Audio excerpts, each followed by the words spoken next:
Maria Santos stood in front of the cracked mirror in her small bedroom, touching the jagged scar that ran from her left temple down to her jaw. The pale line marked where a piece of glass had cut her during the car accident 3 years ago. Her wedding dress hung behind her, white as fresh snow. But she wondered if anyone would see past the scar when she walked down the aisle tomorrow. She had met Thomas Rivera at the local market, where she sold vegetables from her family's farm. He was handsome and charming, with smooth words that made her heart flutter. When he proposed after 6 months, Maria thought she had found her fairy tale ending. But as their wedding day approached, she noticed how Thomas would look away when the light hit her scar just right.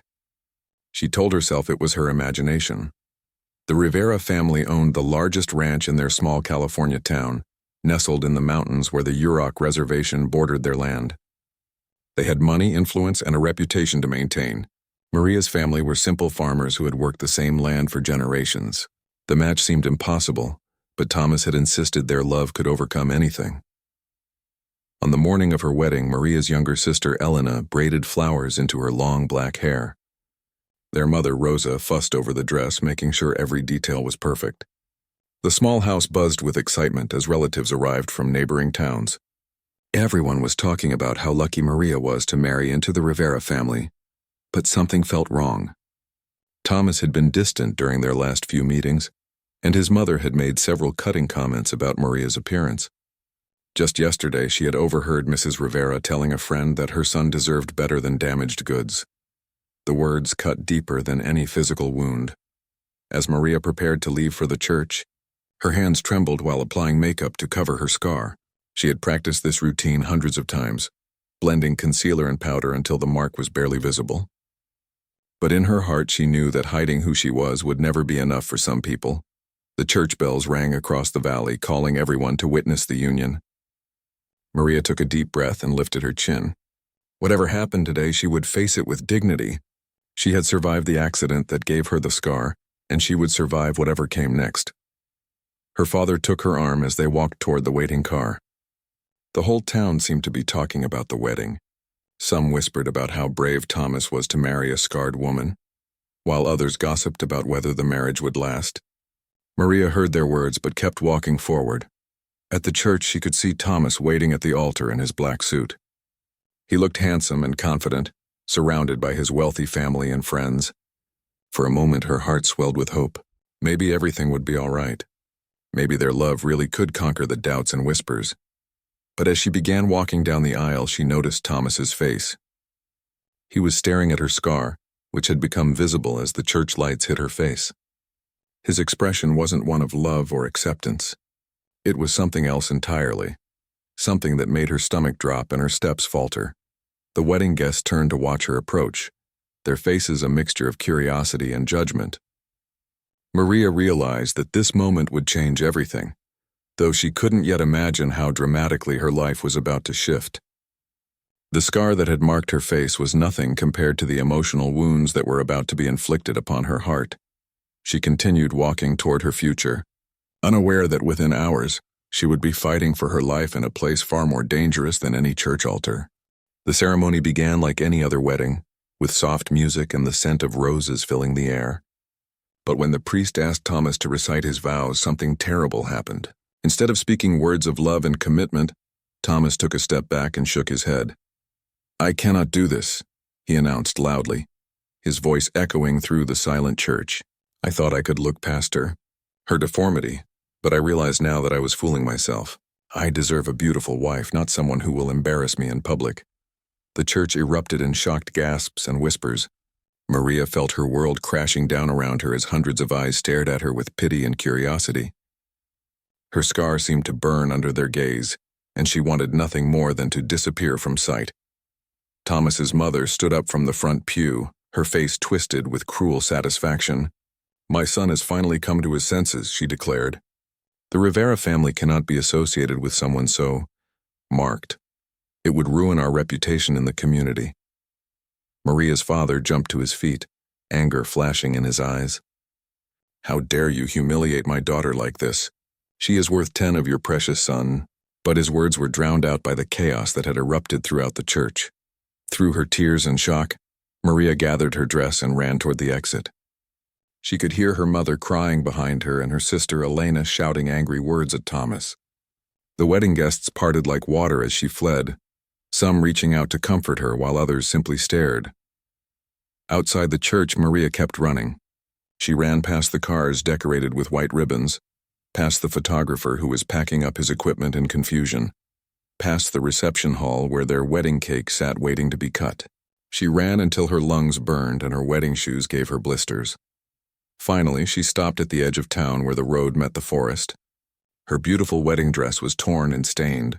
Her carefully styled hair had come loose from its pins, and her makeup was streaked with tears. She looked nothing like the bride she had dreamed of being. As she sat on a fallen log, trying to catch her breath and make sense of what had happened, she heard the sound of approaching vehicles. 3 black cars were coming down the road, and she recognized them as belonging to the Rivera family. Her heart began to race with a different kind of fear. The cars stopped and several men got out, including Thomas and his 2 older brothers. Their faces were hard and cold, and Maria instinctively knew she was in danger. These weren't the same people who had pretended to welcome her into their family during the engagement. "You've caused enough embarrassment for one day," Thomas said, his voice completely different from the sweet tone he had used when courting her. "My family has a reputation to protect, and we cannot have you spreading lies about what happened in there." Maria stood up, her legs shaking but her voice steady. "I haven't said anything. I just want to go home to my family." But even as she spoke, she realized how isolated she was. The forest stretched endlessly behind her, and the men were blocking her path back to town. Thomas's eldest brother, Carlos, stepped forward with a rope in his hands. "Unfortunately, that is not an option. You know too much about our family's business dealings, and you have seen us at our worst. We cannot risk you talking to the wrong people." Maria's mind raced as she realized they had planned this. The humiliation at the church had been deliberate, designed to isolate her from potential allies and witnesses. Now they intended to make sure she could never tell anyone what she had experienced. She turned and ran into the forest, her wedding dress catching on branches and thorns. Behind her, she could hear the men laughing as they began to pursue her. They knew these woods better than she did, and they had vehicles while she only had her feet. The hunt had begun, and Maria was the prey. Her wedding day had turned into a nightmare beyond her worst fears, but she was determined to survive.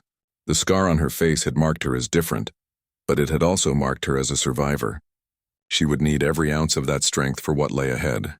Maria ran deeper into the forest than she had ever been before.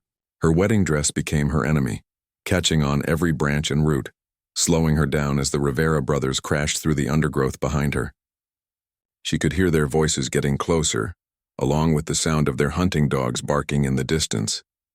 The forest grew thicker and wilder as she climbed higher into the mountains.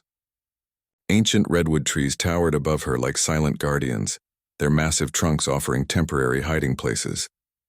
But Maria knew she could not hide forever. She needed to find help, or at least reach a place where they could not follow her.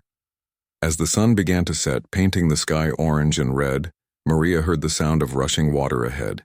She pushed through a final wall of ferns and bushes and found herself standing at the edge of a deep canyon. Far below, a river wound between jagged rocks, and the opposite side seemed impossibly distant. Behind her, the voices and dogs were getting louder. Carlos was shouting orders to his men, telling them to spread out and surround the area.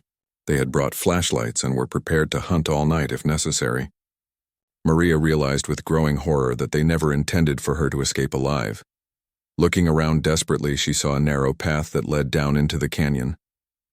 It looked dangerous and unstable, barely wide enough for one person, but it was her only option. Taking a deep breath, she gathered her torn dress and began to carefully make her way down the treacherous trail. The path was slippery with moisture from the river below, and loose rocks scattered under her feet. Her wedding shoes had no grip on the wet stone, so she kicked them off and continued barefoot. The sharp stones cut her feet, but she pressed on, driven by the fear of what waited for her above. Halfway down the canyon wall, disaster struck. A section of the path crumbled away under her weight, and Maria found herself sliding down the rocky slope. Her dress tore completely as she grabbed desperately for anything to stop her fall. Finally, she managed to catch hold of a small ledge, her fingers bleeding from the rough stone. But as she hung there, trying to catch her breath and find her footing, she heard a sound that made her blood run cold. the distinctive rattle of a snake very close to her left hand. In the growing darkness, she could barely make out the coiled shape of a large rattlesnake, its triangular head raised and ready to strike. Maria froze completely, not daring to move even though her arms were aching from supporting her weight. The snake continued to rattle its warning, agitated by her sudden appearance on its ledge. She knew that one bite from a snake this large could kill her within hours, especially in her current location where no help could reach her. Above, she could see the beams of flashlights at the canyon rim. Carlos and his men had found the trail and were beginning to make their way down, but they were moving much more slowly and carefully than she had been forced to, which gave her a few precious minutes. The snake moved closer, its forked tongue testing the air. Maria could see its fangs gleaming in the dim light, and she knew that her slightest movement might trigger an attack. Her arms were beginning to shake from exhaustion, and she could feel her grip on the ledge starting to slip. Then, without warning, the snake struck. Maria felt the sharp pain in her wrist as the fangs penetrated her skin, followed immediately by a burning sensation that spread up her arm. The snake pulled back and slithered away into a crevice in the rock, leaving Maria alone with the venom now coursing through her bloodstream. Somehow, she managed to pull herself up onto the ledge and press her back against the canyon wall. The bite wound was already swelling, and she could feel her heart racing as her body tried to fight the poison. The voices above were getting closer, and she knew she had to keep moving despite the snake bite. With tremendous effort, she forced herself to continue down the canyon wall. Each step was agony now, and dark spots began to dance in her vision. The venom was working quickly, and she could feel her strength draining away with every passing minute. Finally, she reached the canyon floor, but collapsed immediately beside the rushing river. Her wrist was badly swollen, the bite marks clear and angry red. Maria knew she was going to die here, either from the snake venom or from the Rivera brothers who would surely find her soon. As consciousness began to slip away, she heard new voices echoing in the canyon, but these were different voices, speaking in a language she did not recognize. Through her fading vision, she saw figures moving toward her in the darkness, but she could no longer tell if they were friends or enemies. The figures approaching Maria through the darkness were 3 Yurok hunters who had been tracking deer along the river when they heard the commotion above. The leader was a man named Joseph Matz, whose family had lived in these mountains for countless generations.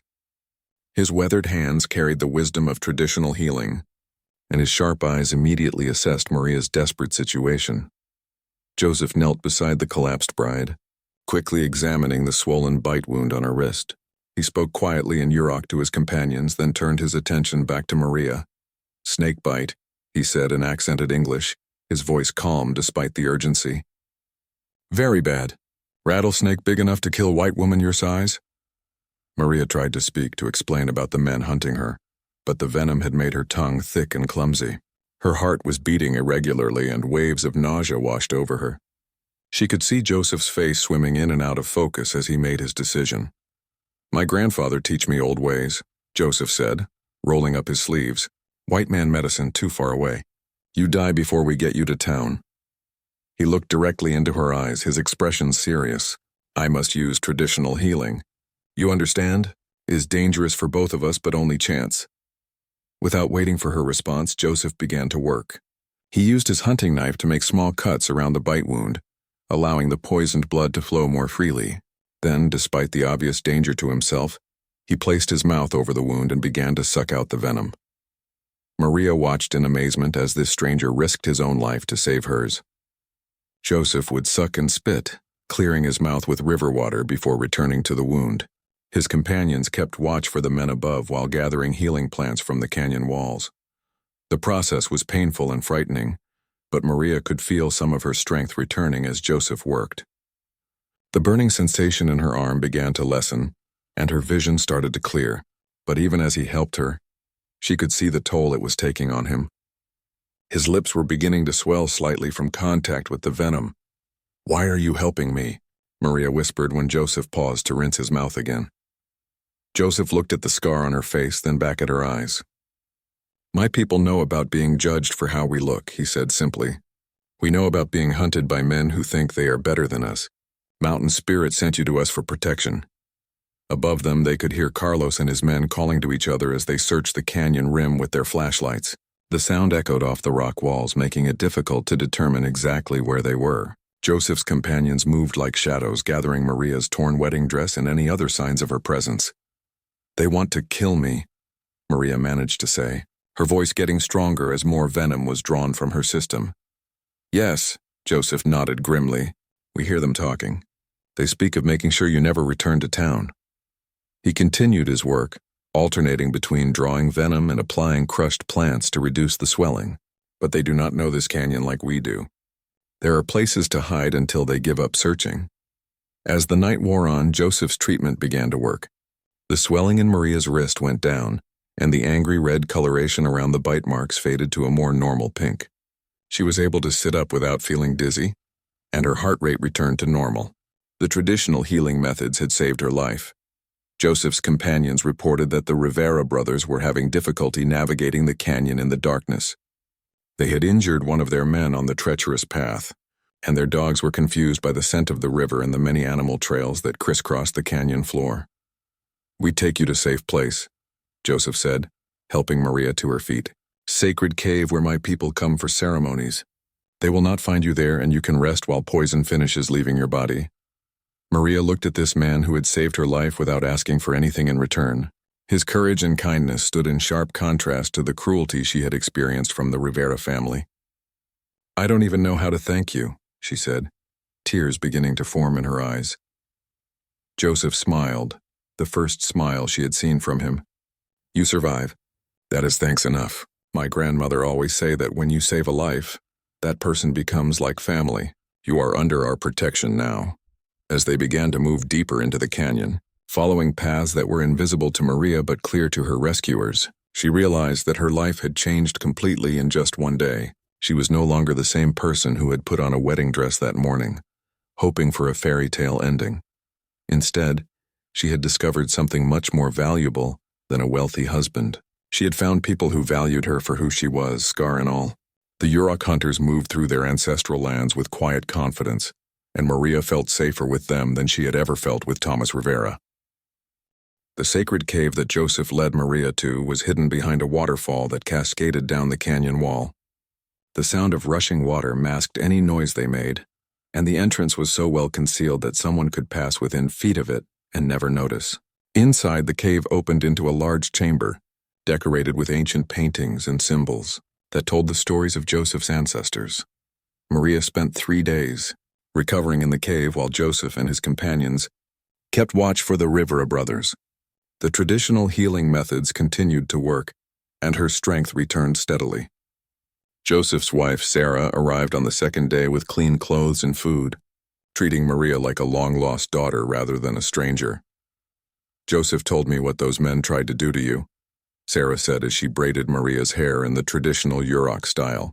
"They are cowards who pick on women because they cannot face real men. But they have made a mistake coming into our territory." During the quiet hours in the cave, Maria learned about the Yurok people and their connection to the land. Joseph taught her about the plants he had used to heal her, and Sarah shared stories of other women who had found refuge with their tribe over the years.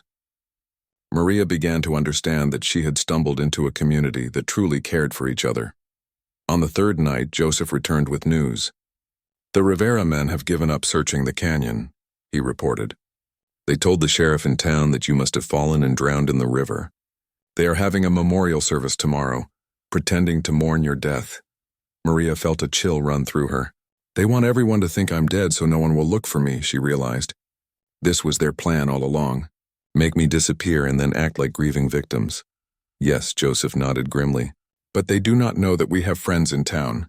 People who work for them but report back to us. We know that they plan to sell your family's farm, claiming you owed them money. They have forged documents to make it look legal." The news filled Maria with rage. Not only had they tried to kill her, but now they were stealing from her family.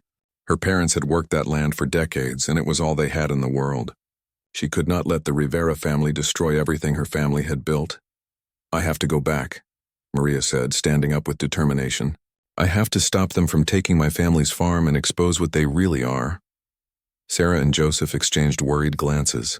"It is too dangerous," Sarah said. "If they see you alive, they will try to kill you again, and this time they will be more careful about it." But Maria had made up her mind. The scared bride who had fled into the forest was gone, replaced by a woman who had faced death and survived. The snakebite had poisoned her body, but it had also burned away her fear and self-doubt. She was no longer ashamed of her scar or worried about what people thought of her appearance. Joseph saw the change in her eyes and slowly nodded his approval. "You have become a warrior," he said with pride. "But if you are going to fight these men, you cannot do it alone. They have money, influence, and guns. You need allies who understand their weaknesses." Over the next few hours, they developed a plan. Joseph had connections with other tribal members who worked in various businesses around town. Some were employed by the Rivera family itself, giving them inside information about the family's illegal activities. Others worked for the sheriff's department, the bank, and the newspaper. Maria learned that the Rivera family's wealth came from more than just their ranch. They were involved in smuggling operations, using their land as a pipeline for moving drugs and stolen goods. They had been bribing officials and intimidating witnesses for years, but no one had ever been brave enough to stand up to them directly. "We have been gathering evidence for years," Joseph explained, showing her photographs and documents that his people had secretly collected, but we needed someone from outside the tribe. Someone with a personal reason to fight them, someone they had hurt badly enough to be believed. Maria realized that her survival and rescue had been about more than just saving one person's life.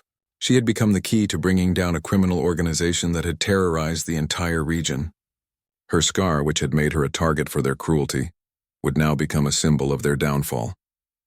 The plan was complex and dangerous. Maria would have to return from the dead, so to speak, and confront the Rivera family publicly with evidence of their crimes, but she would not be alone. Joseph and his network of allies would be watching and protecting her, ready to step in if things went wrong. As they prepared to leave the safety of the cave, Sarah gave Maria a necklace made of carved bone and turquoise. "This belonged to my grandmother," she said. "She was also a warrior who fought against men who tried to destroy our people. Wear it for strength and protection." Maria touched the smooth carving and felt a connection to all the strong women who had come before her. Her wedding dress was long gone, torn and discarded in the canyon, but she felt more beautiful and powerful than she ever had in white silk and lace.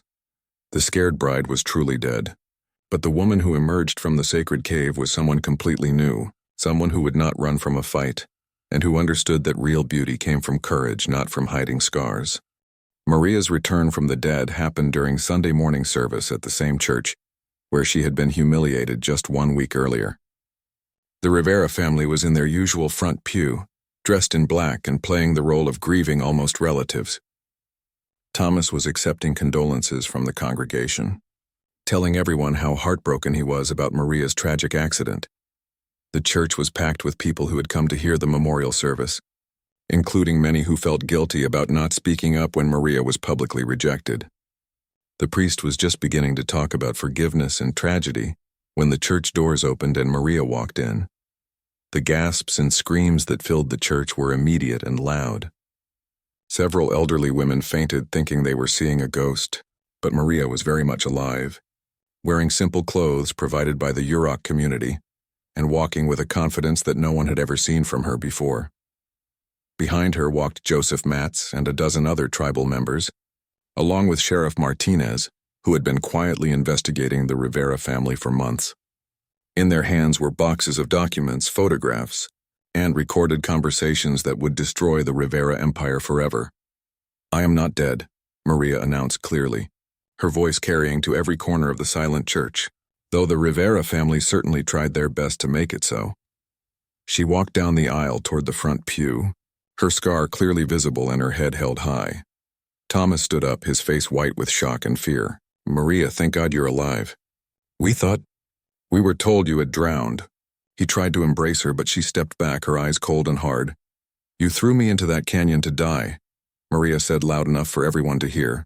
"After humiliating me at our wedding, you and your brothers hunted me through the forest like an animal. You wanted me dead so I could never tell anyone about your illegal activities." Mrs. Rivera jumped to her feet, her mask of grief replaced by fury. "How dare you make such accusations? We are respected members of this community. No one will believe the lies of a damaged woman." But Sheriff Martinez stepped forward, holding up a thick folder. "Actually, Mrs. Rivera, we have enough evidence to believe every word she says. Thanks to Maria's courage and the help of the tribal council, we now know about your drug smuggling, your money laundering, and your history of intimidating witnesses. The church erupted in chaos as people realized what they were hearing. The Rivera family, pillars of the community for decades, were being exposed as criminals. Joseph moved to stand protectively beside Maria as Carlos Rivera and his brothers tried to push their way toward the exits.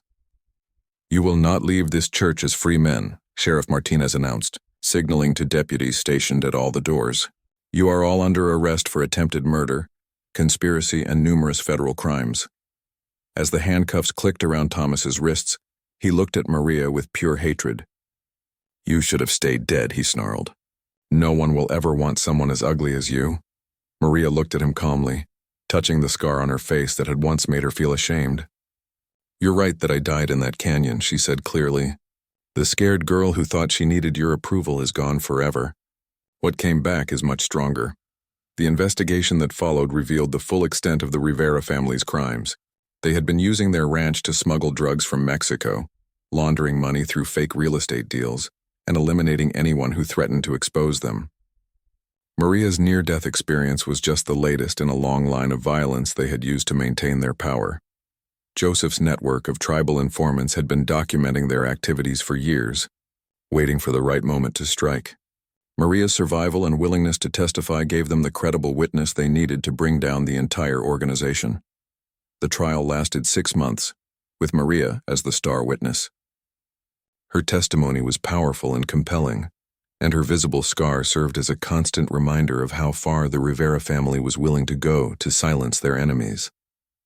Thomas and his brothers received life sentences, while their mother and other conspirators faced decades in prison. Maria's family kept their farm, and the community rallied around them with support and apologies for not seeing the truth sooner. Many people admitted they had been too intimidated by the Rivera family's wealth and influence to speak up when they suspected wrongdoing. In the years that followed, Maria became an advocate for other women who had experienced violence and intimidation. She worked closely with the tribal council to establish programs that helped victims of domestic abuse and human trafficking. Her scar became a symbol of survival and strength rather than something to be hidden.